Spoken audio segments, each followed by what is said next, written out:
Hello everyone, welcome to part 48 of Dr. Wayne Dyer's 101 Ways to Transform Your Life. 48 parts in, we're nearing halfway there, and it's only heating up more and more and getting better and better. Yeah, this one is also another judgment one. We have had at least 5 or 6 big judgment ones, and at the root of most of these is a judgment idea that if you're starting to see a pattern as we go through these, then good for you. You're starting to get it more. If not, I'll just kind of describe it at the end or as we go. We'll kind of see how I feel about it. Hang loose about it. Okay, so here he's talking all about how when you feel like you need to have a judgmental thought about another person, instead think about what you're doing. Try to see the fullness of God or the universe or like the full potential of that person within them. Don't just judge the physical appearance, because I think a lot of people try to judge physical appearance. Like they're saying, oh, that person's fat, they must be, gluttonous, they must have blah blah blah. Oh, that person, I don't like their hair. Oh, that person, like I don't like their outfit. Oh, that person looks like trash, whatever.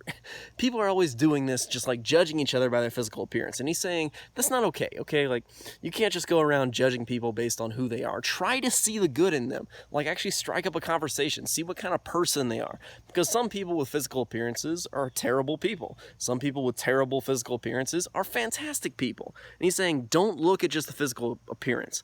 Like, humanity has a natural inclination, this whole, ethos thing. It's all about the clothing. It's all about the style. The image of the person is important.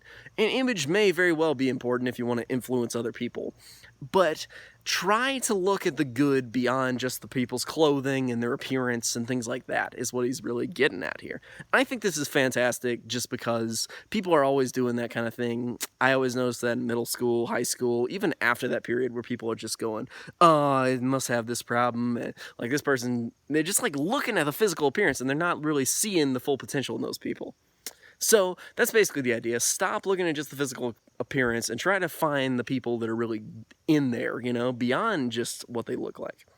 That's about it for part 48. I will see you guys next time with part 49, so stay tuned.